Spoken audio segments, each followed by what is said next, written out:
So welcome to the Princeton Aldo School class of social media strategy, also known as using technology to grow your business. And so we'll start out. I'll just quickly introduce myself. I'm not going to spend a lot of time on this. And of course, if you have questions anywhere along the way, you are welcome to just excuse yourself, interrupt the session, and then we'll ask those. But my day job, I'm an information technology consultant. I have my own business. I started it in 2014. It's called Princeton Technology Advisors.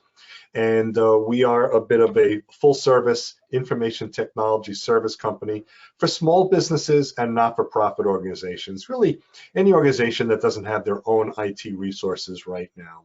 And we do website creation or website updates. I have another number of clients where they've had websites for a while and they just need some updates now and again, so they let me know and I'll help them. If you need any sort of managed service like data backups and security and things like that, we can help with that as well. Search engine marketing, SEO, search engine optimization, we're going to talk about both of those, and email marketing, we'll be talking about that as well. And then also what I call technology project management and implementation. Basically, maybe you were looking for a new software product to help you be more efficient in the office, but really didn't know how to find the right one. I help clients with that. And actually, all of those projects that I've done have coincidentally been with not-for-profit organizations. It's just coincidence. And then I've been saying I'm an active blogger, but lately I've been inactive blogger, but I've got over 100 blog posts available on my website. That's the URL for my blog site, but it goes to my website as well. So if you're interested in any tech topics, but I write to the audience who is not technical. So I don't use a lot of technical terms and jargon. I really explain it as if I'm talking to a business owner who may not have as much technical background as me, but really needs to learn more about if technology can be a bit more efficient for them. So that's me. So let's get into it. And by the way, this is going to be, like I said, a bit of a high level type of a presentation. We're not going to deep dive into most of the topics. Of course, if you want any such deep diving, just ask away with your questions. But I want to make sure that you get introduced to a lot of important topics. Some of them will be relevant to you and some may not be, depending on the nature of your business and how you want to promote yourself. And so, but we'll start out with why online presence is actually so important. And the basic reason is people are searching for products and information and services online all the time. So, if you want to be found when they're searching for a business like yours or someone like you need to have a significant or at least a basic, to start with, online presence. And your online presence really gives you and your brand credibility. And what your brand is, I like what Jeff Bezos says about brand. Your brand, and he is the CEO and founder of Amazon. And he says, your brand is what people say about you when you're not in the room. So it's really what people think of when they think of you and what they consider when they hear your name, or when the topic comes up, maybe they think of you first because they associate you with the service and products and the way you do business. It also is a way, being online, to demonstrate your professional expertise, your professional knowledge. You're a thought leader, a leader in your industry, someone who provides information, because you get to discuss all of this on the different online platforms that you may be, in the different ways you are online. And it validates you and your business when you're referred. So if someone has referred the not-for-profit that you have, Kathy, or Deborah, you and your husband's business for healthy eating, they may look for you online to see if what they were just told when you were referred, matches what they've been told. They see it online as well as what they heard, so it validates you. And if you're not yet known, this is where people begin to find out about you. They can be not necessarily searching for you, they don't know you yet, but they're searching for a service like yours or an organization like yours. And they might put in a Google search, and you hopefully will begin to come up in those results. And the bottom line is, there is no yellow pages anymore. Some of you, maybe both of you, do remember the phone book, the Yellow Pages. And actually, there is a third party called Yellow Book that gets distributed once in a while. But it's not that big book that we used to have when we were younger. So it's not as easy to be found. And by the way, if you want to be in that Yellow Book, and They probably contact me twice a year to see if I want to take an ad. It's very local. It might be your county or one or two counties that you're in. So if you need a wide presence, you need to be in a lot of the books. And advertising starts at about $300, $350. So it can get quite expensive quite quickly. And that's annually. The bottom line is, if your business is not found, it's irrelevant. Now, I don't mean to say what you're doing is actually irrelevant. That's not what this means. But if someone is searching for someone like you, if someone is searching for a business like yours and it doesn't come up, they're not going to contact you. So it's irrelevant to them. They just have no means to know about you. So you do need to be online and have a presence. So you want to start by thinking about ways to promote yourself online, and there are lots of ways to do it. We'll talk about a number of them, some of the more common ones. And also there are industry specific sites that you can be on. And I don't know that I'll be able to address specifically those today, but once you get a comfort with knowing that social media is out there, you can find something more for your own industry. But you promote yourself online because you want to let your clients find out more about you, or your patrons find out more about you. So you want to be able to talk about yourself and your business and your services and your value proposition. You get to create the information that you want to promote. There are some people who are not yet familiar with social media that are very concerned. They don't want to be online, and they don't want to be online because they don't want their private information to come out. But think about it. You would not release your private information online. If you build your website or have a Facebook page or any of the other social media platforms, you're not going to give out your home address, and you're not going to give out your social security number and your credit card codes and anything like that. That's not what you're doing. So don't worry about that at all. If that stuff gets out, it's because hackers somehow found it and decided to flaunt it. But it's not because of what you're doing. So don't be afraid to be online. Promote the information you want. So you get to control the message. You only share what you want about your services and products and how you work and your hours of operation, whatever becomes important. You get to demonstrate what's really important to you for your clients and your prospects. And you get to show that you really are the expert in your field. So as they get to know about you, people get more comfortable because they're finding information about you. And think about how you have looked for information online in the past. You might become more comfortable with someone you haven't met before, or a store or a company you haven't met before, when you see them coming up in multiple places. Because if they've come up in multiple places, that validates maybe that they are very worthwhile and worth your consideration. So you're hoping to be that way to them. Also, you get to negate any negative stuff that happens to be out there. Now, I would think new in your businesses, there's not a lot of negative stuff at all that's out there. But this becomes very important, because if you get a bad Google review or something is published about you from your past, you don't have a lot of control over that. They're on other sites and written by other people. You get to negate the negative stuff because you're putting a lot of positive stuff out there. And so people will be less agreeable to the negative stuff.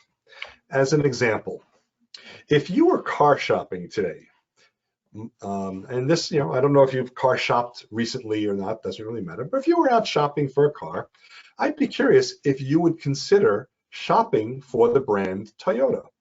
Now, some people like Toyota, some people don't, but you might consider that. Doesn't mean you will buy it, but in your class of car that you're looking for, sedan, SUV, whatever, might you consider? Or maybe what you'll do is you'll consider Honda. Would you consider shopping for Honda? A lot of people shop for Honda. My wife owns a Honda. And so what I would say, why would you consider doing that? That's crazy. Toyota a couple of years ago, they had a problem with their gas pedal sticking. It was in the news.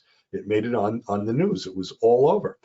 Gas pedals on several of the model years of Camry, which was their most popular sedan, and the Corolla, the smaller version of the sedan. And what about Honda? They had all their airbags there was a concern that if you had a front-end collision and airbag deployed, it might hurt you, injure you, or worst case, a few people died.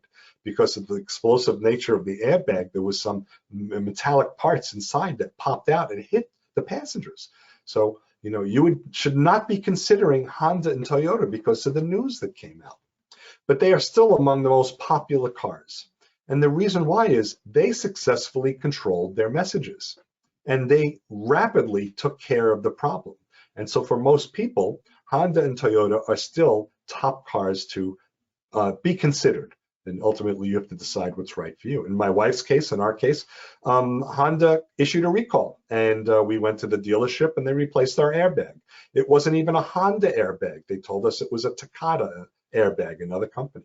And what Toyota found out was the gas pedal didn't stick. It was the mat, the floor mat, that would get stuck against the gas pedal and wouldn't release it. So they just redesigned that very quickly, and they took care of it. They controlled the message, and we don't hear about these anymore. So you can do the same thing.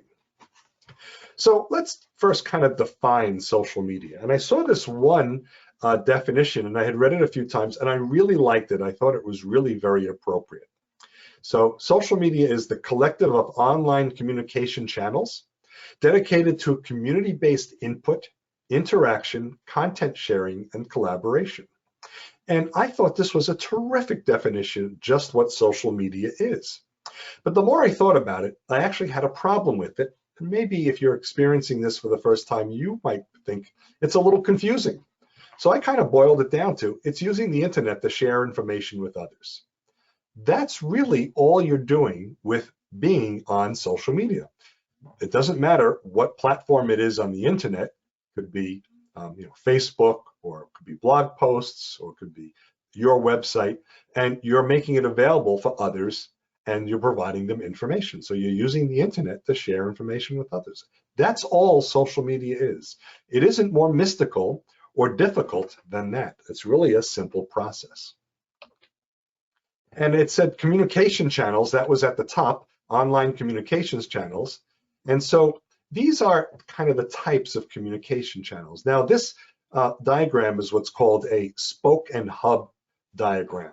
And I like this. I read about this a while ago and really kind of agreed with it. Your website is the hub, it's the center. And the outside is a wheel, whether it's a bicycle or a car wheel or tire. And what connects the wheel to the hub, your website in the center, are those spokes, those little lines. So those little lines on the outside of the wheel, those could be any of your other communications channels or the other social media platforms that you might use. You might use SEO, we're going to talk about that, search engine optimization, pay-per-click, PPC. These are forms of online marketing, mobile computing. If we go across, email marketing using social media on the left side. So these are all shop bots if you're going to be online or e-commerce. These are all different types of social media or online communication channels. Now, these could be a lot and these could be overwhelming. And so the idea of this presentation is to introduce you to the topics so that you begin to get comfortable with them and realize they're not so overwhelming when you take them one at a time. So let's start with the website, since that is the hub. It is absolutely necessary that you have a website. As a matter of fact, it's just as important as you having a business card. Imagine you were at some sort of professional association or meeting, or even meeting a prospective client, and they liked what you had to say, and they said, "Thank you very much, David. I'd love to have your business card." Imagine if I said, "Oh, I'm sorry, I don't have a business card." You might think that's a little odd. How could I not have a business card? The website is exactly the same. It's a need to have. But what's nice is there's a lot more information on your website than on a business card. So it's very important for promoting your brand, your services, and really your customer, your values to your customer.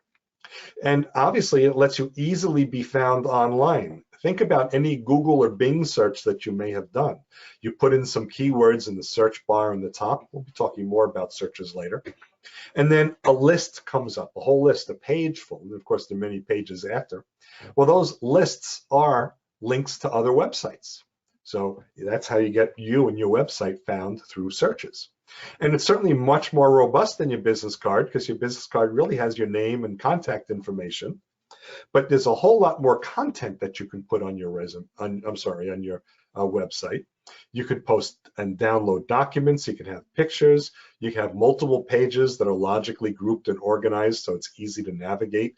and you can put lots of information about your products and services, service offerings, clientele, your values, all that kind of stuff. So it's also much more dynamic than any marketing documents that you may put together. So sometimes organizations like to advertise and hand out flyers or mail out flyers, and that's fine.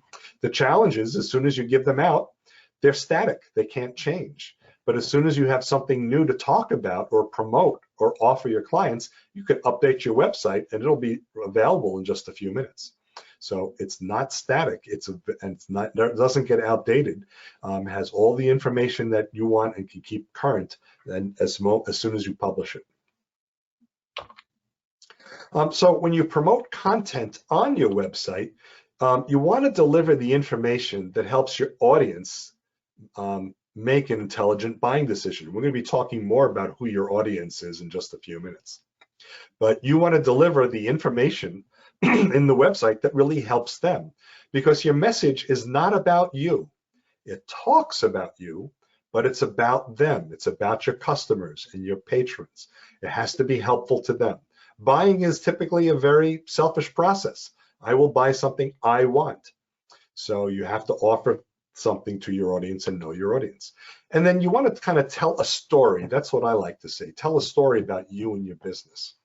And I don't mean once upon a time and have a whole page that has your long biography. Nothing wrong with that, but that's not the story. The story really is the content on your website needs to have kind of a common theme that runs through it. And actually that common theme has to continue to run through anywhere else you are online. So if you have social media pages, you can have the same sort of theme running through it, so that when people start hearing about it and reading about it, it'll click because they've read about it before, and it really reinforces your brand in their minds. And the information needs to be helpful to them. It is about them. Selling is about the customer. It's not about you. So I don't know if the customer is always right. They certainly know what they want, but sometimes they're not always right in the way they express it. But it's clearly that they are shopping for something, and hopefully you have the product and service that they want. And you want to promote your content through social media, and really a lot of the social media platforms are completely free, or at least you can start out using them for free. Some of them do have premiums and add-ons and things that you can buy for advertising and promotion. I would say you don't need to start there, but you do want to develop and form your pages and your sites and your accounts on the accounts that are right for you. So start for free. And again, your message needs to be common and similar across all of the places that you are going to promote. Your website needs to be what's called responsive or mobile friendly. I don't know if you've used your phones at all to look for websites. Of course, you've got browsers on your smartphones. If you've ever seen a website that looks like it should be on a big screen, but it was shrunk down and it's really teeny tiny, a terrible eye chart, that is not built for mobile. And so it really needs to be built for mobile. And so we call that responsive design. It's able to respond to the different sizes and shapes of screens. And so the content layout adapts. So your desktop or maybe your laptop is a wide screen, even if it's not very big, but it's wide. But as you make it a tablet, it becomes more square, and a phone becomes tall and narrow. And the content also starts to shift. And so that's why we call it responsive. It's responsive to the different devices. It could be a desktop computer, tablet, mobile phone, it doesn't matter. And for us who do designs of websites, it is really the most flexible way to design websites. It doesn't cost you more. If you ever speak to a web designer who says, oh yeah, it's gonna cost you, X dollars more for responsive, hang up the phone or disconnect. It doesn't cost more. Nowadays, it's really just settings that we do, and it's very easy. So don't worry about that. But just be aware, if you are working with an old website or an old platform, it may not be responsive. It may be time to update your website. Also, if your client base are going to be the millennials or the Gen Y, the younger audience, a lot of them don't even have desktop computers. So they don't have a big wide screen. They're doing most of their searching and working on their smart devices. So you're going to want to make sure that you are mobile friendly so that you don't lose out to up 20% or so of a potential audience. Becomes very important. Kind of a cute story. My nephew, well, he just graduated from University of Delaware last June, but 4 years ago we had his high school graduation party, and I asked him if he was going to buy a new a new laptop computer. And he seemed a little disappointed. He said, yeah, I have to because the school wants it, but I don't think I need one. So here was at the time a high school student ready to get into college, not thinking he needed to use a laptop or a bigger screen. He wanted to work off of his phone. So that's the mindset of younger people. And if they're going to be part of your audience base, you have to accommodate the way they shop. Also, you have to think about what we call local search. Now, we're going to deep dive, well, not deep dive, but moderate dive into a search engine optimization, or SEO. But you need to also think about when you build your website, especially if your business tends to be more local in nature rather than wide region. So we would say, for you, both of you, Central New Jersey, 20% of searches on Google are local. So here's might be an example. If someone was shopping for boat supplies, they're actually putting in the words. So this might be an example, boat supply, Mercer County, rather than just boat supplies. In order for Google to bring your website up in search results, it needs to know that you are in Mercer County.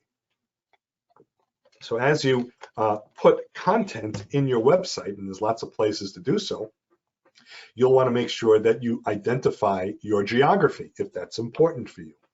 So you'll add maybe your contact information and your location. You can put it in the website footer or on each page. You might put local search terms. So you might say, we are the #1 healthy living or healthy foods organization in Central New Jersey. Not just say we're the #1 organization, but put Central Jersey. You've probably seen on websites little square maps or Google Maps. You might do that. Find some local websites, some local social media sites like Yelp.com, and get an account on there. These companies, they typically give you a free account with very basic information. You might want to look into upgrading it so you can get reviews and things on that as well. So that becomes important, especially if you're going to be a more local type of a business. Make sure that's included on your website, and then in some of the things you may post in your social media sites as well. There's also something called Google My Business, and I'm sure you've seen this if you're not aware of it. But I'm now telling you, or about to tell you what it is. What you do is Google My Business is a service that Google offers that is completely free. It's basically a kind of small account that you get to talk about your business and tell Google what it is, including being able to put you on Google Maps. So if you do a local search or specific search for a business and you get a whole list of companies, on the right side of the screen might be a square like this of a specific business. And probably what you'll do in an hour or so when the class is over is do a Google search. You could do a Google search on my business if you'd like, Princeton Technology Advisors. And you'll see I'll come up at first and maybe some of my other listings, as well as this little page on the right side. So this is completely free. Google offers it for free. It's not difficult at all to set up. And you can put yourself on Google Maps. You can put your hours of operation, your business address if that's appropriate. You can upload photos, so all sorts of things. And it doesn't have to be photos of you working. It might be photos of product that you have. So it could be lots of different things. And so it pops up when you're in search results. And it does help you promote more strongly as a local business when in Google search and Google Maps. And you do want to be found in Google. More than 80% of searches this last year were internet searches were done on Google. So you certainly want to be there. And you get to add your website link and your contact information, lots of information. It makes it just easier. It's almost like having, if you remember the old Yellow Pages, one of those big square listings, not just a line listing. So you may remember the Yellow Pages with businesses that had a big square part of a page. This is kind of the digital equivalent. And it does improve your search engine optimization rankings on Google. So, and they will report to you things like number of people visited your website, the very basics of Google Analytics. We're not going to get into Google Analytics specifically in this program, but if you guys have questions about it, I'll be happy to address that. Google Analytics is not as much about promotion as about tracking the result of your strategy. Oh, so here's our first intermission point. So if you've got a question or two, I'm perfectly happy to take them right now. Just open your mic and fire away. Hi there. It's Debbie. Just Hi. Quick question. Are you going to discuss YouTube at all as part of this, or do you consider that social media?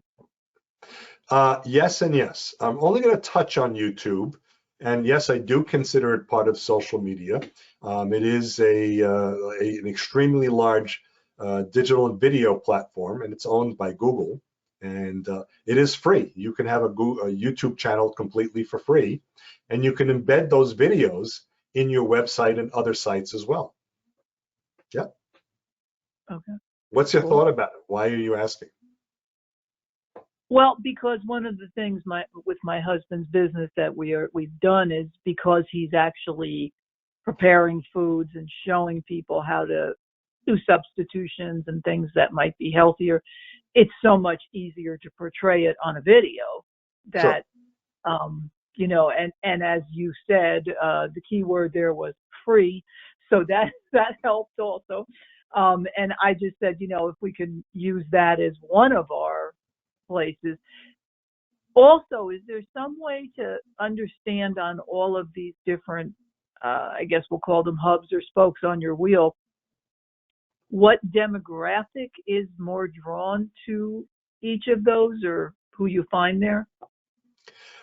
Yes, and now I'm scratching my head, and I probably should have had a couple of slides about Google Analytics. And what Google Analytics, it'll talk about your website, not about your social media sites. And the different social media sites have their own report of how many people are coming and viewing. They may have information about the users that have viewed you. Google Analytics really gets right down to the detail. You'll know how many users are coming from any specific zip code or town. Or geographic area or country. You can aggregate it in different ways. It will tell you which operating system connected. So you might see, 75% of the people connecting are using Apple. So when you get information like that, you may want to craft your message more to fit on Apple, or you'll make sure you're on more Apple-friendly sites. So use some of their tools as well. I'm just using that as an example. So yeah, you can use Google Analytics to find out the performance of your website.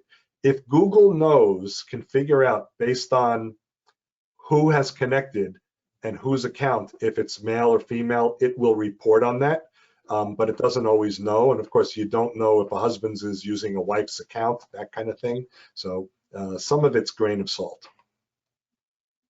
Okay, thank you. It's very interesting. There's a lot of information that Google Analytics will basically tell you everything but the name of the person. and wow. where, you know, but you'll know the town, but you won't know the address. And so I just have to ask this question, and I don't want to take Kathy's time either, but real quick, I've noticed, and I don't know if you guys noticed this, but I swear to God, I think people are listening to us because, okay, you were talking about buying a car. I bought a car last week. Now, I haven't bought a car in, I don't know, 16 years. My car's falling apart. So I went and I ordered a Tesla. And I was going to go ahead and finance it through a credit union I belong to.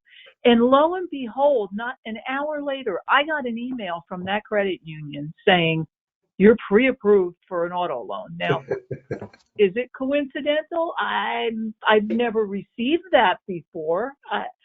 And that's just one example, Kathy. I'm sure you can go on too. I mean, you look at something, and then I mean, okay, I hate to use this, but I was looking at bras, and now I have got emails and things from every bra company in the United States. I mean, How do they know?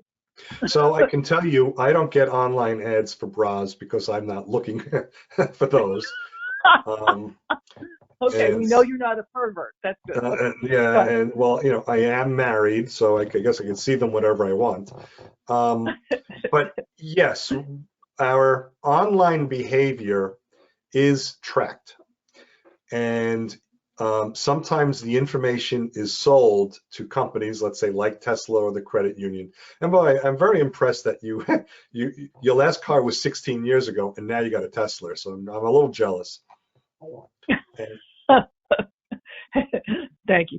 but what happens is, a lot of the things you're using in Google are free. So how do they make money? And I don't know if you remember from the old Saturday Night Live routine, the change bank. I don't know if you remember that.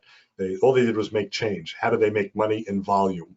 Well, free volume is still free. They're not making money. But what they do, the data that they collect, billions of searches a day, add that up over the weeks, months, and years. And they're selling that to their businesses, the marketing and selling it. So yes, your activity is being tracked, and it's being tracked to what I would call your IP address, or basically, it knows where your computer is, and it will serve up what it believes are ads that are important to you because you just did a search. Yep. And I get Google. I'm just curious, like, how do we partake of that data? Like, if I could get a hold of people who say we're looking for something that, let's just say people have high blood pressure. This is something my husband might be able to help them with. Is there some way, I'm sure there's some way to track that, but is it incredibly expensive to get that data? Or I have to tell you that I don't know that side of the Google marketing. But what we are going to talk about later is what's called pay-per-click, where you can get expedited view listing on a Google search. So when someone puts in high blood pressure, and if that's the way you configure your Google ad, is what it is. We'll talk more about that later. His business will come right up. But I have to say that, how can you work with Google to get those ads, creating an ad and having it delivered when someone searches? I'm sorry, I'm just not familiar with that. Great question. I guess I got to become familiar with it. Okay, but thank you. Yeah, you're welcome. Very much. And how about Kathy? Did you have a question also before we move on? Well, I just also shout out, forget the Tesla, since my nonprofit is all about environmental issues and trying to lessen the carbon footprint. Thank you. Yep. Cool. This is why I need this class, that I'm so out of the loop on technology, because I know that there's no such thing as a free lunch, and that anytime I'm interacting on the web, looking for information, that yes, it is being sold, and I'm not paranoid about my privacy, but I value it, and it's often not worth it to me, to give, it is a trade-off, and often it's not worth it to me. I'm not on any, sorry, that's my cat. He wants to participate. Anyway, I'm not on any social media platforms. I mean, I have a basic site for my current business, but I'm not engaged, and I know I have to be now for this new endeavor. And it's really kind of funny, because you would love to have this information so that you can market more directly to your clients and patrons, but you don't want to provide this from yourself. So yeah, there's kind of a two-sided. And using word of mouth has been my form of advertising, and yeah, and that's because of the nature of my work. It's so personal. The massage therapy, I can't just, I don't want to be out in the yellow pages. I want to do it word of mouth. So everything, again, in my these last 20 years has not been conducive or really dependent on the real world. Current world processes. So this is the digital equivalent of word of mouth. You know, you could have Yeah. had a television commercial or a radio commercial or a newspaper ad, and what we're talking about is a digital equivalent to that. Yeah. Yeah, so and I think that's valuable. There are some browsers that do minimize the ability for them to gather information, but it's offset by, if you go on the websites that gather the information, the browser that you use is kind of irrelevant. So you may say, I won't use Google Chrome because they're listening to me, but as soon as you do a Google search, they're starting to know about you. But I've seen that, and I have, my personal email is Yahoo, and if I did a search on like airfares to Florida, and then I open my email, you know, an ad from United Airlines might pop up. So, you know, they're communicating. I've kind of learned to treat a lot of it like white noise, and I think, you know, sometimes you have to. And I also, you know, I'm not doing anything otherwise illegal or inappropriate, so I don't care that someone knows I just looked at airfares, unless they're going to rob my house when I go away. So, I'm really looking at it the big picture, or maybe I'm just naive. But yeah, you have a way of leveraging through your activity online, being able to improve your visibility to people that are searching for products and services that you offer. Yeah, thanks. Yep. Anything else at this point? All right, so we No, will but move thank on. you so much. Oh yeah, you're welcome. You're And very remember, informative. yeah, and just, you know, at any point, any of the slides, just, you know, feel free to raise a question. So just like a nice show, the curtain opens after the intermission. Let's just talk quickly about LinkedIn. Now, we're not going to deep dive on how you use it and build your profile and the mechanics of it. If you've got a question, I'll do my best to answer it if I can. But we're not deep diving into the how-to. This is more why use LinkedIn, and we'll talk about other social media sites as well. So LinkedIn is the #1 B2B website. So if you are a business professional and your client base, you'll be marketing to business professionals, you certainly want to have a profile that's here. And as of the last year, they had 740 million users around the world. So they certainly had a lot of people. This is different than a Facebook or some of those platforms you may be familiar with, because it's not a place to put a lot of your family pictures and things like that. It actually discourages and limits your ability to put a lot of information like that, although they do have the ability to add video and other document content as well. It's not really that type of platform, but you get to promote yourself. It is completely free. There is a paid model. You have to decide if you get services worthy of the paid, but they give you a lot for free. And the reason why they can offer it for free is the biggest client base are actually job recruiters. Job recruiters do a tremendous amount of recruiting in LinkedIn, and they pay a tremendous amount for the service. So it is used by business professionals, so folks like you can look for people if you need to. So you may be able to look for people in similar businesses. You can research clients. You could look for new vendors, things like that. Maybe you're going to have a client meeting coming up and want to gather some information about the client so you could target your presentation. Again, more of a B2B format. If you're both going to be more retail consumer kind, you know, the homeowner kind, this will be good for your relationships with your vendors potentially. It's certainly not limiting as any kind of document for the content that you're going to provide and promote. You can use it as a website. I would not recommend that because it is not truly yours. It's your account on their platform. But you can put a lot of information out there, and it's completely free. And you can do almost everything that you want completely free. And actually you can do almost really everything, but free limits the quantity of certain things rather than the features. So you really can do just about everything. A terrific platform. I've been on LinkedIn for years. Facebook. Facebook is the #1 social media website on the planet. As of the end of last year, they've recorded over 2.8 billion users. So more than a quarter of the planet is on Facebook. And there are about 65 million users in the United States alone. It is the #1 website for B2C, business to consumer. So if you're going to have a business that's really going to be kind of the homeowner or kind of retail end user, you'll want to be there. It tends to be a little bit older crowd. A lot of younger people are not on Facebook any longer, and the reason why is because their parents are, and they don't want to be where their parents are. A lot of young people. But once you get into the 25, 30 plus crowd, they'll start getting back on Facebook. Also, a lot of companies have business pages on Facebook, and the reason why is they know that their consumer customers are going to be on Facebook. So a terrific website for B2C purposes, and is used for business professionals for these reasons as well, sharing information about your business.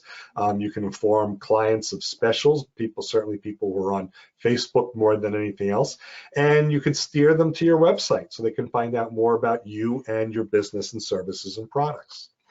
And if you're going to use it for business, do be careful of who you friend. Friend is the connection that they have in Facebook. And what I mean by that is if you have a lot of personal friends or connections in Facebook, you have to make sure you tighten security such that people you don't know are not going to see a lot of that information. And don't post a lot of public personal photos. Not that there's anything illegal or really inappropriate, but think about this scenario. You recently went on a vacation. Maybe you went to the Caribbean island with some family members or friends, and you have a nice picture of you and those friends on the beach. Behind you, the sun is setting, and you all have drinks in your hand, and you're smiling, and you're in bathing suits, and someone looks at it and says, I don't know that I want to do business with this person. They just hang around the beach and get drunk with friends. So you don't know how they take that kind of stuff. So you will want to keep your online presence and that presence very business oriented if you're going to expose your users to your activity on Facebook. And that's again what I was talking earlier about. Your message or your theme has to be a story across all your platforms. Having your business platform and your website very business oriented and your Facebook drinking on the beach is not a consistent message. So you just be careful of your friend. And if you need to, if you've got that friend or relative who just posts lots of crazy personal stuff, you might have to unfriend them so your business contacts just don't see the connection. Otherwise, don't worry about it. It's a perfectly good platform to use. Twitter. Twitter, an extremely powerful and popular platform. You get to write whatever you want. Of course, you're limited to 280 characters. And I've been using Twitter for years. I remember when it used to be 140 characters. And between Twitter and instant messaging, that's why people use all those LOLs and abbreviations, so that way they can kind of write a lot with less characters. But if you're writing for business, don't use the abbreviated text. Do use the actual words and just be as efficient as possible. Twitter keeps the user base monitors it a little differently. They don't tell you total users. By the end of last year, they had 192 million daily active users. So they are averaging 192 people using it per day. Total users, they're probably in the 330 to 350 million range, but daily active users, almost 200 million. And you use it a little differently than maybe some of the other social media sites because your writing's a lot less. You let people know about maybe an article of interest. Hey, I saw this great article on healthy eating. Put the link there. So that may be of interest. Or you might talk about the Green New Deal if you want to, or anything about recycling. It's a great article, the importance of recycling in the United States. And you post that there, and people, your users will see that you're writing about it again, that consistent message, and it promotes you again as authority in that area. Maybe you let people know of an upcoming event. Maybe you're going to an expo or a show, or you're giving a presentation, or you'll be at the library doing something, or you want to talk about something topical. So you can do that there as well. And if you are really not sure about Twitter's effectiveness, and I'm not going to make a political statement at all, but just ask President Trump, former President Trump. President Trump used Twitter to his advantage very effectively. Now, I'm not commenting on the message because I don't want to get into that kind of discussion, but he found it was a very effective platform, and a lot of politicians and people in the public do as well. And there's no reason why you can't be effective using it. And even if you are not, just using the President Trump analogy again, even if you are not currently a Twitter user, you might have heard about some of the things that he tweeted because the news or other social media sites that you do follow picked it up and reported on it. And that's exactly what you want to happen with your social media. Once you begin to develop and grow your presence, it'll start getting read and forwarded by the people who are connected to you, and others will begin to find out about you. So just using this as an analogy of an example of how social media platforms can grow your presence online. And there are some others, and I know I'm going through these quickly because I really don't have time to deep dive into them. One is called Meetup.com. Not sure if you've heard of this. Meetup.com is not the world's largest dating website. It is not a dating website at all.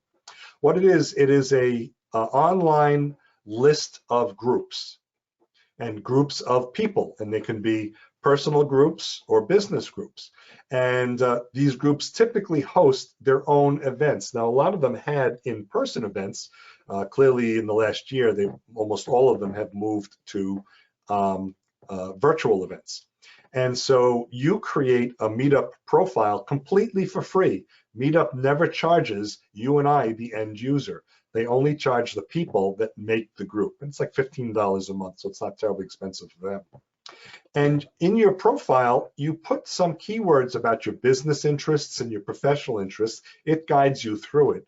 And then what Meetup will do is it will send you an email every once in a while of a group that may be matching your interests. So, you know, if we're thinking about Green Matters, there may be a group that talks about organic gardening, just using that as an example. And you might get an email, Kathy, that says there's the organic gardening group in Bridgewater. You go, you don't go, you join, you don't join, that's up to you. But it's a great way to start finding people who are like-minded. And you can either find groups in your industry, or you can find groups of your customers, people that like shopping the way you do, rather than your industry might be competitors. So investigate meetup.com. You could also start your own group if you want, hoping to draw people to you. It's $15 a month, and when you start up your first Meetup group, it's 50% off if you prepay for 6 months. So it could be quite a good bargain for your first 6 months. YouTube. So Deborah was asking about that. It is owned by Google. It is the largest platform for sharing mobile and video, rather video sharing on the mobile and the web. There are videos on just about everything that's there. Sometimes when I get stuck, even on technology topics, I'll go find a YouTube that's a how-to to do something. So it becomes great for that. You can share, as I do, presentations like this on my YouTube channel. A YouTube channel is completely free, and your logon is your Gmail account. If you don't have one, then you get a free Gmail account to get access to YouTube and all the other Google services. So this is a terrific platform if you're going to have any sort of video how-tos or demonstrations, or maybe your elevator pitch or a pitch about your business. You can put that out there. You can attach the videos to your website, to your social media sites, so you can promote them a bit better. Instagram has now over 1 billion users, also very large for sharing photos and short videos, mostly on mobile. That's what it was built for, but it's online as well on desktop computers. And so, you know, maybe for you might want to create a very short video and post it on your Instagram as well. A great place to be able to show videos. So like if you wanted to have the how-to video of some sort of healthy eating recipe, and it could be done quickly, maybe a good idea to do that as well. And I found this on one of the content marketing or digital marketing sites I read through every once in a while. This is a chart that shows, as of last year, the most effective platforms.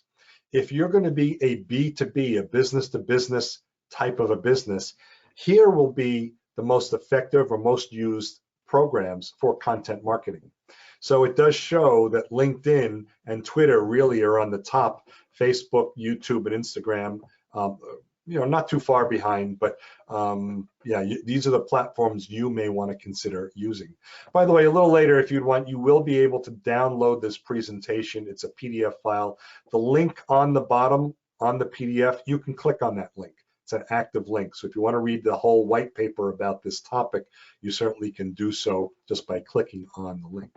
Now, if your audience is more going to be B2C, business to consumer, this is, it changes a little bit. Facebook becomes #1. And if you notice, LinkedIn went right to the bottom. So what does that mean? If you're going to start doing a B2C type of a business and you only have time to work on one social media platform, you might want to start with Facebook, or maybe move on to Instagram if your content is very sensitive to video. So, yep, this shows you again a similar article. It's a separate white paper, but came out about the same time, B2C platforms. And you can see on the right side, there's some others there as well. They're used, certainly developing a lot of traction, but not quite at the high percentage as these others. Blogging, I like blogging. And I use blogging quite a bit. Like I said, I've become a little bit of an inactive blogger. That's on me, but I like blogging for promoting a message. And a blog, it used to be called weblog in the late 90s and early 2000s. That's what it was called. You had a weblog, but then they shortened the word to just blog. And it's a website, or it's a page on a website. And I actually like that format now a lot better, because as much as possible, you want to get people onto your website. So I like having it on a website. And you write these articles, and they're called posts. So you post to a blog. And the type of information that you provide, usually not a lot of information, could be a few paragraphs.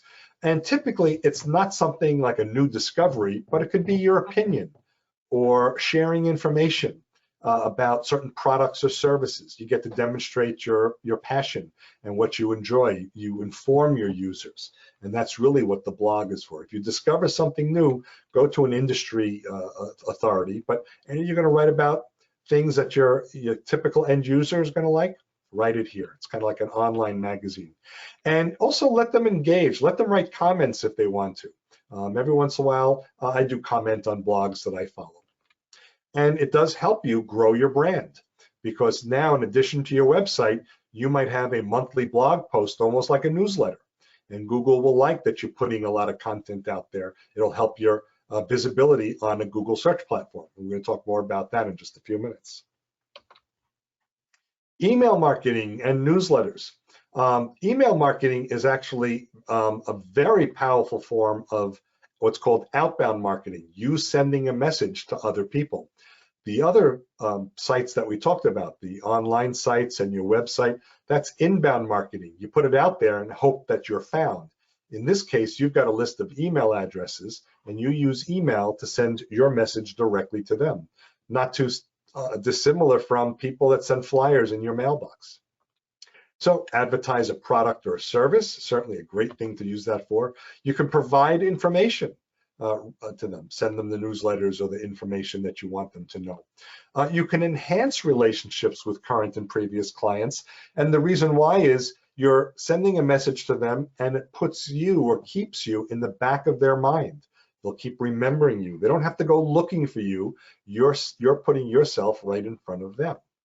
And you can also encourage customer loyalty, and you can increase the opportunity for repeat business. Because you keep putting yourself in the back of their mind, they may have a need for your service or product again, and you'll be the first one that they'll think of because you keep reminding them. And one example I like to talk about is, I have one of those little keychain tabs. I've got a dozen of them, I guess. One is for CVS, the pharmacy company. So it's more than a pharmacy clothing, so lots of products. And I get an email from them at least once a week. They let me know of specials that are happening, or deals, or product of the week, or whatever. And so they're reminding me that they have these products, and maybe I want to come back. And I have to say, Deborah, a lot of times it's a product that I already bought. And the reason why they know I bought it is because I scanned my key tag to get my discount at the register, and they know what I bought. So they'll just remind me, hey, this is available. They'll also, about every 2 weeks or so, send me an email. Everything not on sale is 25% off. So that means if I'm going to buy something on sale, it's discounted. And if I'm going to buy something that's not on sale, it's still 25% off. Everything is on sale. They're keeping me brand loyal. I'll go to CVS more times than not before I go to the other stores. Nothing wrong with the other stores. I'm just getting these good deals. You could do the same with your email marketing as well. So we talked about before, we'll talk more about it now, you have to make sure that you know who your audience is. And so your audience is basically the people you want to reach with social media, or the people that you want to find you because of your activity in social media. So there's 8 billion people in the world. It's not likely that any one business will satisfy 8 billion people, but you want your little piece of the pie, and you'll want to have your niche, and you'll want to get the attention of those people. So you need how to communicate to your audience. You need to understand what's important to your audience. And when you know that information, you can more easily, more effectively get your message to them, or have your message found by them. So if your audience tends to be retail-based or B2C, the kind of content you're going to write is going to be terms that a layperson might understand. And maybe in your industry, there are a lot of acronyms and business terms that you understand, but your typical client may not. Of course, if you're going to be dealing mostly with people in your industry and marketing to people in your industry, they're going to expect you to use the industry and technical terms. And so if you don't, they're going to think you're not an expert, that you don't understand what's important. So these are some examples of how you'll want to make sure that you communicate right to your audience. At least that the content you're writing on your website and your social media platforms is using the right language and lingo. So this is kind of the $64,000 question. You may want to get your smartphones out and take this picture right away. Which is the best online platform? Well, it's really, what is the best online platform for you? Not what is the best online platform. And it really, you can't be on every online platform. There are just too many. And some of them are specialties where you're not competing. So you need to understand which is the platform most relevant to your audience, or which are the platforms that are most relevant to your audience. So you need to figure out, where does your audience, where do your customers and clients and patrons, where do they search online? And you do that by searching just like you would your customer. You know your business very well. You know your product offering very well. So you're going to search much the way they do. And you'll do a few search terms and search words. It won't take you very long. And what you may also see are your competitors popping up. If you start seeing your competitors in certain platforms, you want to be there too. You want to be where your audience is and where your competitors are. And that's the one that you will start with. That's the one most important. And I know a lot of times when I do this presentation, especially in person, where it's a little easier to raise a hand and get a question out, people ask, why do I want to be where my competitors are? I want to stand out from my competitors. I don't want to have them in my space. Well, that's not true. You need to be exactly where your competitors are, so you can be one of the choices by your prospective clients. If you are someplace where your competitors aren't, it's not likely that's where your audience is looking. I'll give you an example. You may have thought about, well, we don't go to restaurants that much now, but a year plus ago, time to go to a restaurant, you get in a car, and as you drive down the street, I don't know, Route 1 or Route 27, you might see a McDonald's. Or on 206 maybe, and you might see McDonald's. And then what's really across the street from McDonald's? Probably Burger King, which is next door to KFC, and down the road from Wendy's and Taco Bell. The fast food restaurants congregate together. It used to be they didn't. They wanted to stay away from each other. They didn't want the competition, but they figured out, or they learned, that Most people haven't figured out what they wanted to eat until they see there's a choice before them. Or they thought they wanted to go to McDonald's for a hamburger, but they see the Taco Bell and they're in the mood for Mexican. So they change their mind. You want to be where your competitors are. Another example, my favorite store, Home Depot. And my second favorite store, I guess, would be Lowe's. Lowe's does not have a big division that helps them figure out where they should build the next Lowe's. You know, there are plenty of Lowe's stores in central New Jersey. So how does Lowe's know where they should put their next store? Home Depot has a big department that does the market research to figure out where they should put a Home Depot. Lowe's waits until Home Depot starts building, and I can almost guarantee you that wherever you see a Home Depot, within a block or two, you're going to see a Lowe's, or across the street or down the road. They just put themselves right up next to each other. And so once you find a platform or two, use it. Start advertising, start promoting yourself, give yourself several weeks, a couple of months, see what the performance is. Are you starting to get views onto your website? Are you starting to get views on your YouTube videos? Are you starting to get activity and likes and views on your social media posts? If you are not, it may be time to switch to another platform. But if you are, stick with that platform for a while. And then once you get comfortable with it, you can move on to the next one. So you experiment, you measure, and you adjust. And all these platforms do give you some basic metrics of performance. You have to decide if the performance is good or bad, but they can provide the information for you. Could I ask a quick question? Sure. Just real quick on that. Is there a rule of thumb that, okay, if you're not getting anything after, is it a week, a month, a year, that you're in the wrong place? Or is there some way to gauge how long you should give it? I usually tell my clients 1 to 2 months, you should start seeing some traction, but it depends on how you're advertising. I had one client, very, very sweet man. He was a retired judge in Middlesex County. Before that, of course, he was a lawyer. And so he was looking to do some legal consulting. He didn't want to be a lawyer, but he wanted to consult on legal issues. And so I helped him and I built his website. And I called him when we were done and I said, congratulations, your website's online. And his next question to me was, when am I getting phone calls? Well, you may remember that movie, If You Build It, They Will Come. Yeah, but they don't come right away. Google has to find you. The platforms have to digest the information that you're promoting. So if you're doing it in a very passive format, you probably need 4, 6, 8 weeks before it really can begin to get found. And we're going to talk in a moment about some digital advertising that really puts you up to the top. That's different. If you do some of this paid advertising, it's like putting your ad in the paper. It'll be right there right away, rather than them having to slowly find you over time. Okay. Yep. Thank you. Yep. And remember, there's lots of these communication channels, and you have to decide what you want to use first. Basically, if it takes a little longer, it's less expensive, and if it's right away, there's probably a little bit more of an investment up front.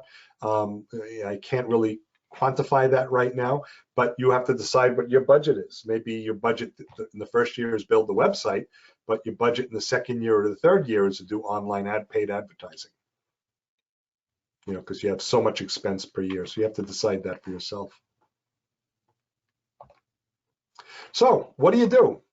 Pick one tool. There's just too much out there. It's like that old joke, how do you eat a 1,000-pound elephant? Well, one bite at a time. If you view social media as the 1,000-pound elephant, it'll be overwhelming. You won't get started. But if you pick the one tool as the one bite at a time, it's easy to move forward.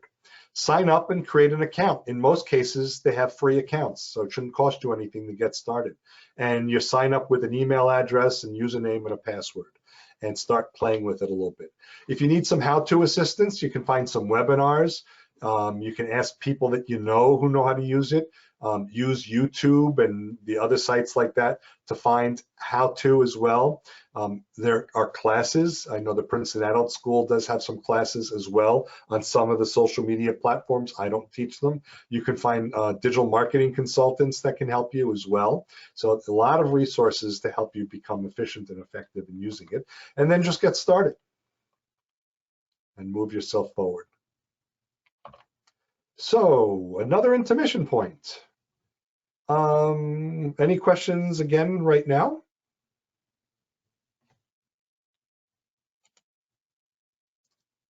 Hopefully you're not feeling like Thanksgiving. You're full and need to be excused.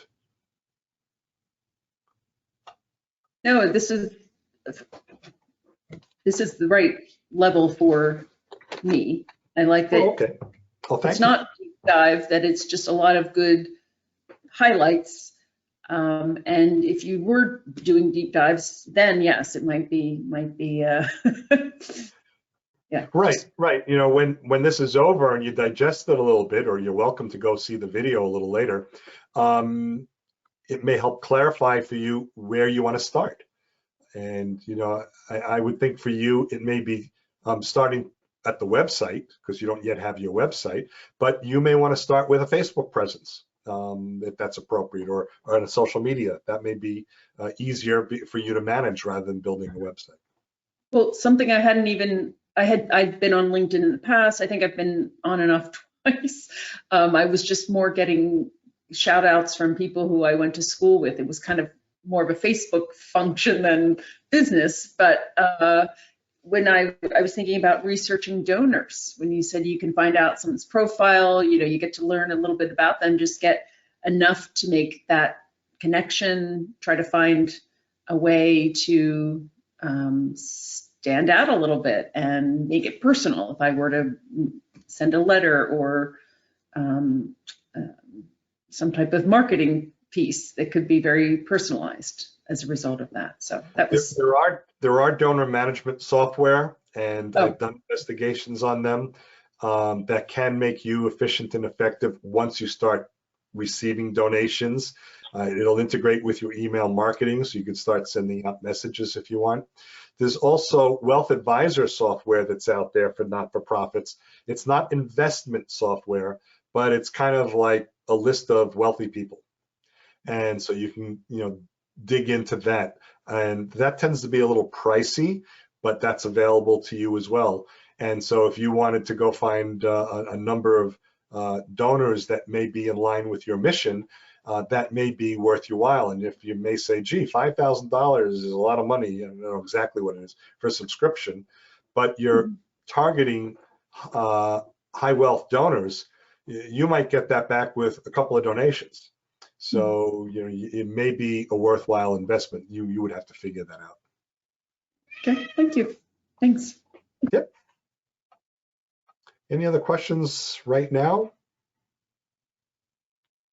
Okay. No. Let's No, you've power been great. forward.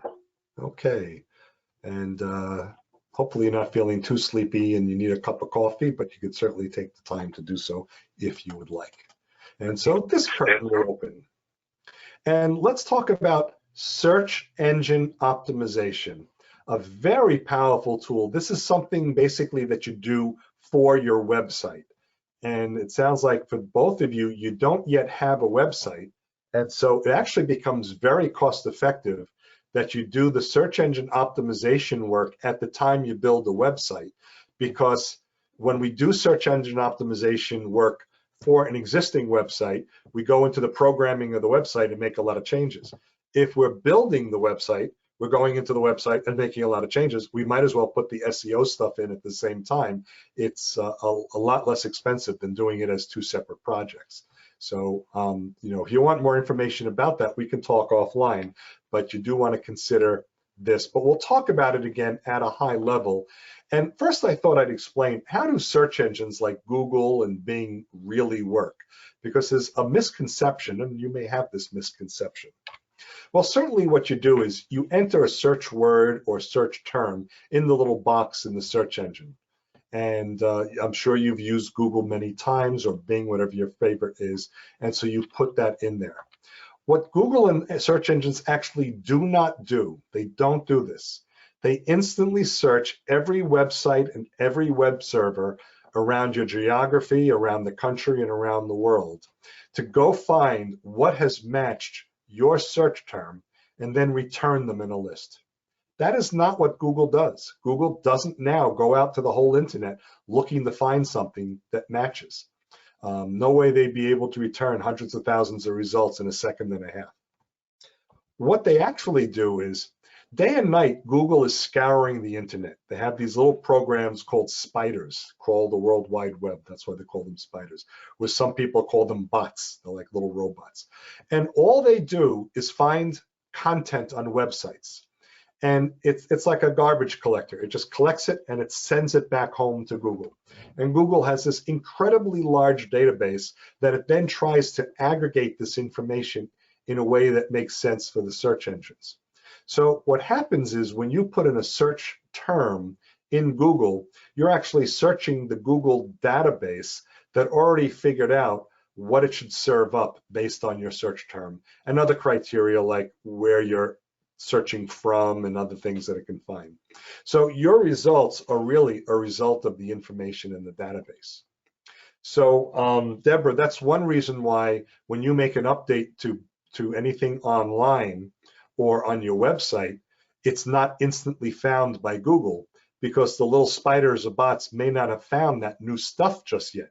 It may take them a few weeks before it gets there and returns it to Google, and then Google relates it back to you, your business, your website, your social media site. So it's a very organic process, right? It's not like just posting an advertisement. So that's the way search engines work. So in search engine optimization, what we want to do is help expedite your visibility organically, that kind of natural way, so the search engine results can drive traffic to your website. And so we want to have that consistent story across your website and your web pages, across your social media platforms, so that Google begins to say, this is relevant to the search term this person is making. And it's a very organic process. It doesn't happen right away. Google begins to learn about this over time. And there are two types of components in SEO, search engine optimization. One is called on-page SEO, and one is called off-page SEO. We'll quickly talk about both of these just to give you an introduction to them. On-page SEO. This is the one you have the most control over because it's on your website. It's on your web pages. And so the page content, what you're writing about, you're going to optimize with keywords and key phrases that make sense. Now, Google does provide tools to help you find the best keywords and phrases for the searches that you think are relevant to you. And you take those keywords and those phrases and you put them in hidden places on your website.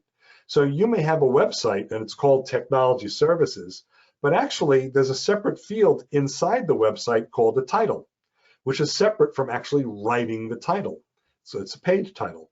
So you have to make sure you put it in that place as well. A novice web programmer may not know to put it in some of these hidden places. And then your web address. So your web address should actually have a name that Google will kind of say, oh, you're a technology company in Princeton. That's why I called myself Princeton Technology Advisors. And then every web page should actually have a name, because every web page does have its own web address, should have a name that tells what it is. So I actually had a client and I was working on an SEO project, and he had about 13 or 14 web pages. I don't remember the exact count. And each page was numbered. So he had Princeton Tech Advisors page 1, Princeton Tech Advisors page 2. He knew page 1 was his home page. He knew page 2 was his contact us page. And he knew page 3 was his about us page. But when you look at it, you have no idea what that means. And neither would Google. So you want to kind of make these very sensible for Google to understand.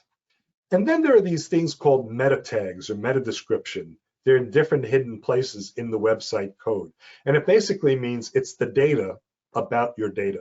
And so they don't appear on the page themselves, they're hidden, but the search engines actually are able to find these hidden things, the hidden page title, the hidden meta tags. So you put in keywords. You don't have to write a grammatically correct sentence because people aren't reading it, but you put in the keywords that most best relate to your business, your website, your content on your page. And Google will again make relevancy because they'll say, oh, the meta tag talks about this, and the page name is very similar, and the page title is very similar. So what's relevant to my search term is very easy to figure out. And that's the way Google likes to think. There are also internal links.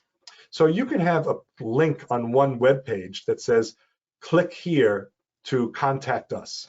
You can have a menu item at the top that does it, but you can have a link in one page that links to another page in your website. And Google likes that. And I haven't really figured out why Google likes that, but Google does like that there are links on your website that link to other pages on your website.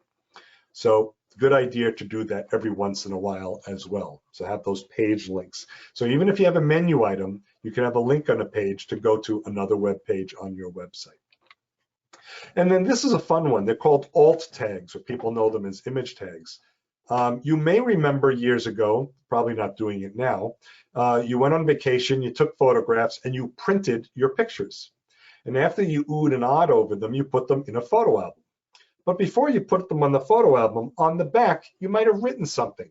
And it might have said, 1980 vacation at the lake, whatever. Good. And then if years later, you open up the photo album, you turn it over, you see, and you go, oh yeah, that's when we went to, I don't know, Lake George, New York. Great. On photos and files that are used on your website, there are places to put the digital equivalent of these sort of things, and it's called an alt tag. It's a field that's on the back of the photo, essentially. And you don't want to leave those blank. You want to put those with the keywords, again, not the keyword of the image, but the keywords of your page and your site. It doesn't have to have a picture. Let's say it's a picture of two people at a desk talking. You don't want the alt tag to say people at a desk talking. You want it to say, discussing green matters, or green technology, or low salt food. Things that are about your business. Nobody is going to see that but Google. So again, it reinforces the story of your website. Also, if you download pictures, a lot of times when you download them, they come with alt tags that the provider has. So you want to get rid of their alt tag and put your alt tag in as well. And so be careful, be attentive, I should say, when you're doing your website to do that, or certainly if you hire a web programmer, they should be doing that for you. So we just talked about on-page. Let's talk about off-page. So if on-page SEO is stuff on your website, off-page is stuff off your website, other sites. Off-page SEO refers to activities by others. These are really outside your website, but what it does is it gives your website credibility. In the Google search world, it's like a reference, and Google likes that. So Google's saying, well, if those people are talking about this website and they have similarities between them, then this website must be very relevant to the search terms of interest. So you want to try and get your link to your website on other websites. It's a little hard to do. So like I said, it's others, so it gives an indication of how the world perceives your website by the search engines. So the most important are what's called link building. You want to put links on your website to other websites, and typically that are similar to yours. Now, you don't want to send people to your competitors, but maybe you'll send them to vendors or service providers to you. And so if you, or maybe if you have a cookbook that you're selling, it'll be to your Amazon page, or maybe you have a Facebook page, or you have a LinkedIn page, links there, that's within your control. And you also want the links from those sites over to yours. And those are called cross links, because links from one site to another are cross links. Very relevant. This really helps build up your SEO in the Google world. your social media sites, as I mentioned. So typically what you do to improve SEO, you start with your on-page SEO. It's your website, it's your content. It's easier because it's totally in your control. Later, move on to the off-page SEO. You can have it as your strategy right now, but you start with the on-page and promote your social media content. Maybe ask your vendors to list you. You list them for cross-links. Submit articles to other websites in your field and see if you can put a link back to your website in the article. That could be helpful as well. And if not articles, maybe a blog post. Write a blog post on an industry blog as well. Okay, this is our last intermission, and then we get on to digital marketing topics. There are two of them that we'll talk about, and then we'll wrap up. Ooh, I'll turn my light on so you can see me. Questions here?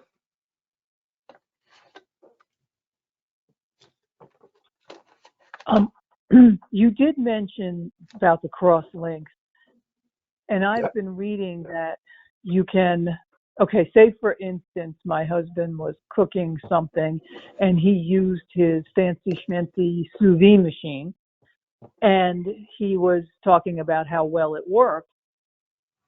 And could we, I have read that you can somehow get those companies to maybe sponsor if somebody goes over from your site, that you may get paid something if they buy it. Is that part of this? Sorry. No, go ahead. Yeah, that's something that's maybe very easy to do. If you are buying cooking equipment from the vendor directly, maybe what you do is see if you can be listed, or your website can be listed on their page of their clients, or where to, if you're reselling any equipment, you may be listed there as well. I'm sorry, what is the name of the brand of the equipment he used? No, it's a sous vide machine. It's made by a company called Anova, ANOVA, but it's just, right, it's the way he to cook. So yeah. Right. So what you might do is he might write a post that says, I like using Anova. It's my favorite product. And when he writes the word Anova, he turns that word into a link to the Anova website. And so now there's a link to the Anova, and you just send it to their homepage. It's kind of innocuous. Your husband's readers can't shop them instead of you because he's doing cooking and they're a product vendor. But here on his website, you're putting the name of the vendor. It provides interest to your clients, and your website and Google and search engines are happy because you've got cross-linking to these other industry websites. Okay. So it actually may help to boost your traffic in addition, if I'm hearing you correctly. Yes, okay. It can help. It's one of the components that, among others, that can together help improve your visibility. Because everything in the Google world, and I've used this word a few times, is relevancy. What's relevant to the to the keyword search? And then Google ranks that, and we don't really know, they don't release their algorithm, but from what I've read, we see the behaviors. And so there's things that we do, and if Google sees there are some cross links to other related industry pages, it says, oh, this may be a more relevant site because of all these connectivity to the others in the same area, and ranks you a little bit higher. I see. Okay, I got you. Interesting. Okay, very cool. Yep, so Google wants to serve up to the searcher those websites that are the most relevant, the most likely to be helpful to the person searching.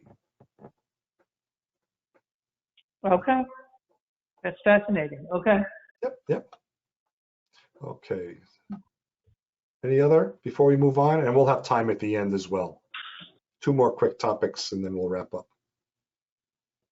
Okay, so we will move on, open the curtain again. So let's talk about two other search strategies, or I should say digital marketing strategies. One is called pay-per-click or paid search. And you've seen this before, and maybe now I'll just kind of put it in relation to how you may be able to use it. Almost all the social media sites have some version of pay-per-click. Facebook, you boost posts. YouTube, you can boost your visibility on the YouTube sites. Okay, so and in the Google search, there's what's called Google Ads. Okay, but what is pay-per-click? It's basically a marketing strategy or internet marketing strategy where you pay a fee each time someone clicks on one of your ads. Your ad may pop up in a Google search, and if they don't click on it to get to your site, you don't pay for it. So the ad is free. But if someone clicks on the ad to go to your website, then you pay for that. So it's almost like a qualified lead. So it's more palatable than just a blank marketing strategy. And so essentially you're buying or paying for visits to your website rather than purely SEO, which earns them organically. So you're getting boosted in visibility and you're paying for that. And pay-per-click, it's really the most popular form of online advertising, right? Different than traditional advertising. And so because it does give instant visibility of your website or your social media site in searches, or your ads on the social media sites. And so the social media platforms do it, the internet search engines offer it. We're gonna talk about one of them in just a moment.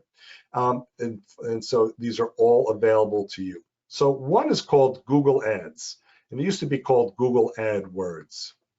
And you've seen these before. Now, why might you consider a Google ad? So as of the end of last year, Google had 85.5% of the internet searches. So if you're gonna invest anywhere, or at least someplace first in paid ads, you might wanna pick Google because 85% of the traffic is coming through Google. And that means that the remaining 14.5% are gonna be in Bing and Yahoo and the others. So initially, just focus on Google. Your website gets seen by the customers at the moment they're doing a Google search. So if they put in a search term that absolutely matches your ad pops right up. And you only pay if they click to get to your website. And sometimes clicks could be a few cents, sometimes they can be a few dollars. And Google gives you a pricing recommendation, which you're not obligated to use, but I recommend you follow Google because they've got just a gazillion searches that they're going through, and they can tell you what the cost is. It's reasonable. So you write an ad, and I'm oversimplifying this, that tells people what you offer or the service or the product. And what you do is you actually choose your advertising audience. So you can actually in Google Ads limit your location, your geography, as narrow as a single zip code. So if you said, I just want to advertise in Skillman, New Jersey, that's it. Or you might say Huntington and Mercer counties. You might pick a couple of counties or a few zip codes. You might pick a geographical area like the greater New York City or greater Philadelphia area, so metropolitan areas. You can pick an entire state or group of states. So you decide. So what that means is, let's say for this discussion, you've limited yourself to New Jersey and you have an ad, and then your ad will not pop up in California. You may not be able to service clients out of state.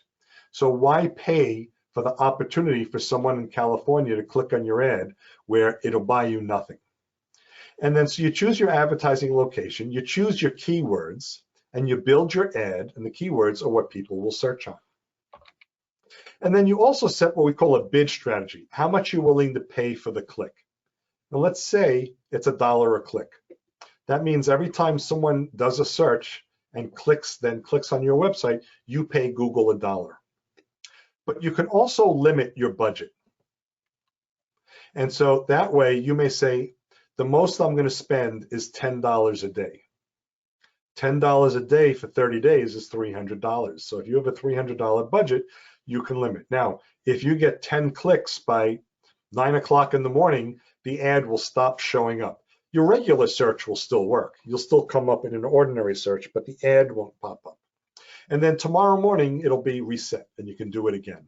So you can actually control your budget. It won't get outside of your budget range. And then you can also turn it off anytime you want. So if you said, oh, I've already spent $900, I don't want to spend anymore, then that's fine. So you can manage a budget quite easily.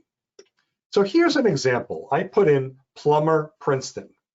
And so if you see, the first one that came up is Horizon Services, which is a big heating and air conditioning company. And just to the left of their name is a little square that says ad.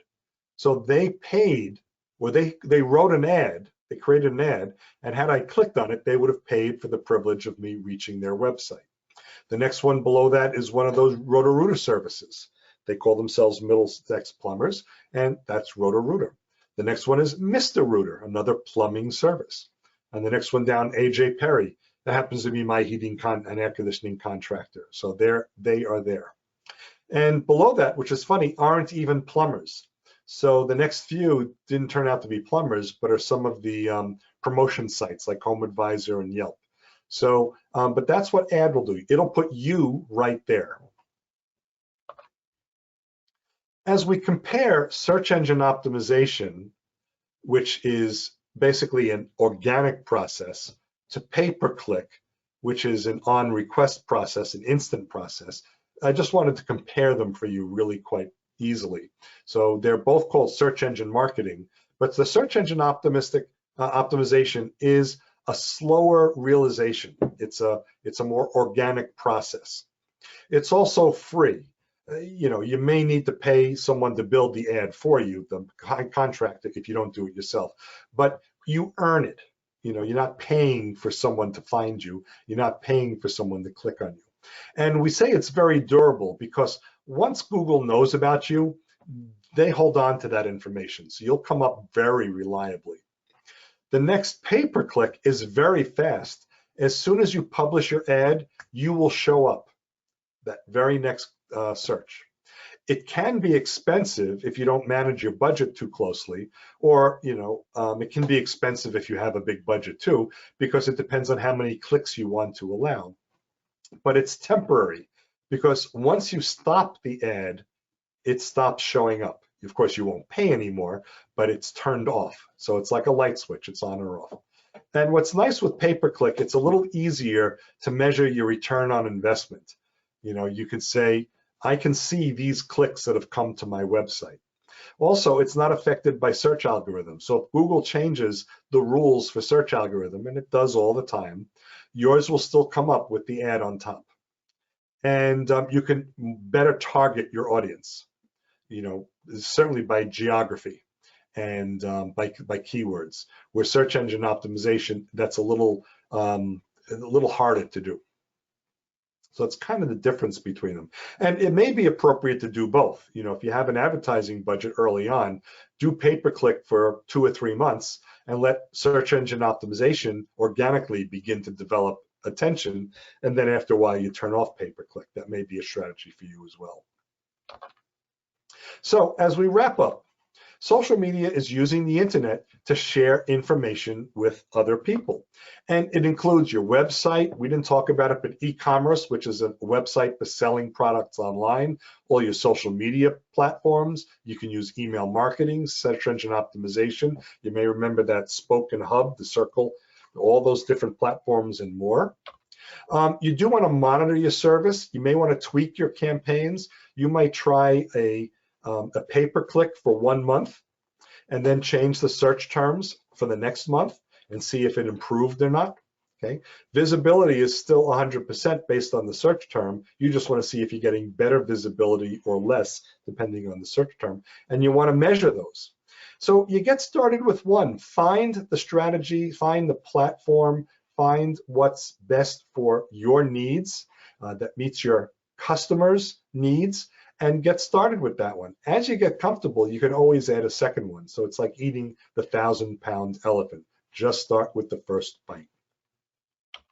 Okay, so if you want to download the slide deck, this is my website, PrincetonTechAdvisors.com. So you can click on the Workshops tab on the top, and then on that page, click on recently offered programs.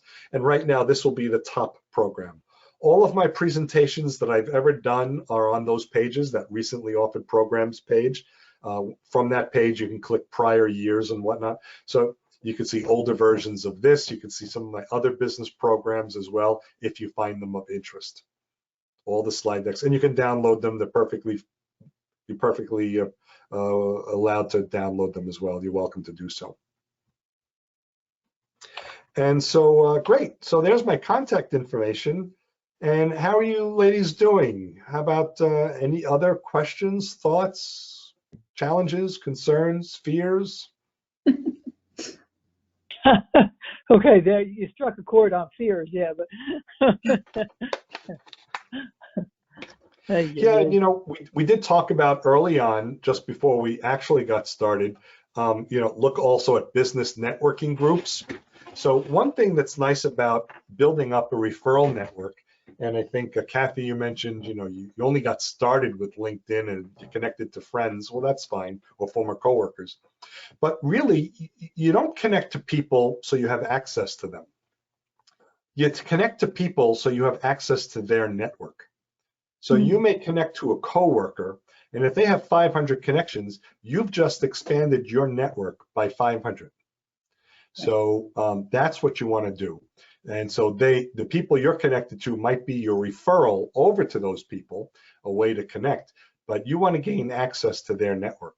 And the same with doing some of these business networking groups, whether it's BNI or the New Jersey Cabo group, cabonj.com. So you want to build up a referral network. Yeah, so begin to connect with people on LinkedIn and all the social media sites. Look for networking groups where you can meet either like-minded people or clients. Yep. Yeah, I think I will no doubt have questions after tonight. You know, I'm sure things will occur to me at some random point. And so I just took a picture of your info. I could certainly see doing some follow-up. But again, I really thank you for this excellent presentation. In a way, it's funny, I've been doing a lot of Zoom classes for my new endeavor, and there are over 100 people on them. And yes, it's convenient to be at home and being, you know, to get all this information, but, you know, it does not lend itself to discussion. So having a private class essentially was quite a treat, and this information is very helpful for me. So thank you for your time and effort. You're very welcome, and thank you for saying so. Yeah, a Zoom session with 100 people, it is hard to then connect with people, even if they say, we'll leave it open for discussion later. Certainly, if you walked into a room full of 100 people, it might be a little overwhelming, but you can maybe make 2 or 3 good connections by having the conversation. And so it is different. And that's one reason, another reason why you try and build your professional network through LinkedIn and other referral groups, because you can then begin to start small to connect with people and get access to the network, their network. And the offer does stand, and I think, Deborah, you missed it when Kathy and I were talking just before we started. If you need a little help just finding or registering your internet domain, I literally do that for the price of a cup of coffee. And if we can't meet now, I'll do it now, and you'll meet for a cup of coffee in a few months or whatever. But I'm happy just to help you get started that way. Thank you very much. I most likely will take you up on that, so thank you. Yep. I'll be in touch. I just took all your information too. Yeah, and I do it because it's a way of having an opportunity or sitting with a new prospect, and because they bought me a cup of coffee, they don't feel there's any obligation to, you know, avoid me. You know, it's like they're paying for something. And a cup of coffee for $2.50 is not terribly expensive for the time that we spend. So I'm happy to have those conversations. Well, thank you. Thank you very much. Appreciate it. And if you also have questions later on, either building a website or promoting your website, or remind you of anything that we talked about, you want a little information, yeah, feel free to send me a message. No worries at all. Yeah, you mentioned some technology management piece. That's what I could foresee, that as I'm going to start out small, probably use Squarespace, do some, just get a handful of pages up to have a presence. But, Yep. When I want to add capacity to have, online transactions and making sure things are, bits and pieces are fitting together, or saying, hey, I've got this offer from PayPal and they want to connect here, and, just having maybe that higher level view of growth and making sure I'm taking the right steps that will allow for changes in the future, because that would be helpful. Yeah, Squarespace is a nice platform, and there are others that are similar, Wix and Weebly and a few others. The only one thing with Squarespace, just be aware of, it's not good or bad, it's just be aware of, they don't have phone support. So if you really get stuck with a technical issue, they have email support, and they have chat support with live chat. And a lot of the platforms are like that as well. So just, consider that if you're going to build the website on your own, look at some of the other platforms. If you think you need phone support or you need a subscription that includes it, just be aware of that. And, yep. But it's kind of drop and drag. You pick your template, your overall design, you drag the field that you're going to put photos, you drag the field where you're going to put the text, you move them around. So with a little bit of patience, you can do a nice website. Yes, and we'll know, in the help of a former network, a college network friend who does this as her business. So I'm not going to try to take that on. Definitely want to find people who know what they're doing. It's worth paying for their expertise, right. And hopefully freeing my time up to do, use the skill sets and run your business. Good. Yeah. So it was a really big help to hear everything you had to say tonight. Thanks. Oh, you're very welcome. Yeah, and if your friends are struggling with something, it's a service I offer as well. Okay. Well, she's not I think the technology component, she's creative. She's a designer. And so, there might be a nice way to combine the two forces. So yeah, we'll see. Yep. Yeah. Good luck. And and for again, Kathy, if you want more information about either Trenton area stakeholders or the Cabo group, just reach out to me. 7 a.m. is a little early for me, but yep. Yeah, it is. It is a little early. But what's nice is there's no commute. So, roll out of bed, comb your hair, and put on a blouse, and you're set. And otherwise, have your pajama bottoms on below. Bunny slippers. Yeah. Well, I usually have sweatpants and a nice shirt. That's what I do at 7 o'clock in the morning. Yeah, but it's nice to connect with other professionals, and for me, it's been worth my while. So it may be, and there are groups that meet in the afternoon as well. You may just have to find those. All right. Well, good luck, Deborah, with or your husband. What's the name of your husband's company, business? Does it have one yet? Well, actually, the name is the Rock and Roll Chef. That's the name. So we're the Rock and Roll. Yeah, well, because we're trying to target people who are of the rock and roll generation, people like 50 and over. Yeah. Okay. So it's because those are the people who need the services more than, I think, younger people for the most part. So that's kind of where we're going with it. So we'll see how it works out. But yeah, it's been interesting. You might want to consider. I don't know how far along you are in naming your company and your domain, but in the Google world, that may be confusing. Remember, having that common story across all platforms. There's a woman that I know has a very interesting business called 20 Lemons. What does she do? Make lemonade? Right. Does she make lemonade or lemon chiffon pie or lemon pledge or she's got a web hosting company, and I've met her. I don't know her very well, but I know her well enough I can reach out to her. And we've met over coffee and we've talked about it, and I understand the story behind the name. But in the Google world, it doesn't explain what she does. So it can be confusing when someone is looking for web hosting and tech support. Google may scratch its head and wonder if the website is really a match. Remember, the URL becomes important.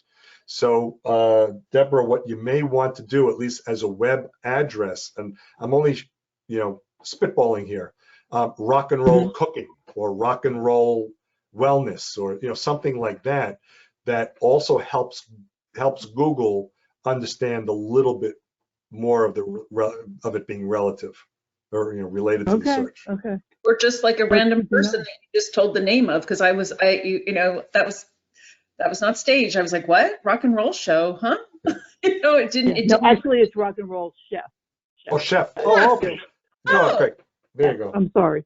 Okay. But still, I mean, I get your point. I do. Chef, that's good. Chef is better. Yeah, that's good. Okay. But no, I get your point. So thank you. And good luck with yours too, Kathy. That sounds wonderful. I'll moved think of you when I get my car. 2 years ago. We'll compare notes on Skillman. I just moved here 2 years ago. Oh, okay. Oh, really? Yeah. Wow. Yep. Cool. Well, I lived there for 20 years, so it's wonderful. Yep. I've got a couple of clients there. Well, so nice town. Yeah. All right, ladies. Well, thank you very much. I'm so glad you were able to join this evening. And it looks like we're at the witching hour, 8:03. So if you have a question or two, I'm happy to stay on another few minutes. But if not, we'll just wrap up and hopefully see you soon on the internet. That's great. Thank you. Thanks again. You. Appreciate it. Good night. You're welcome. Yeah, have a good night. Thank you. Bye-bye.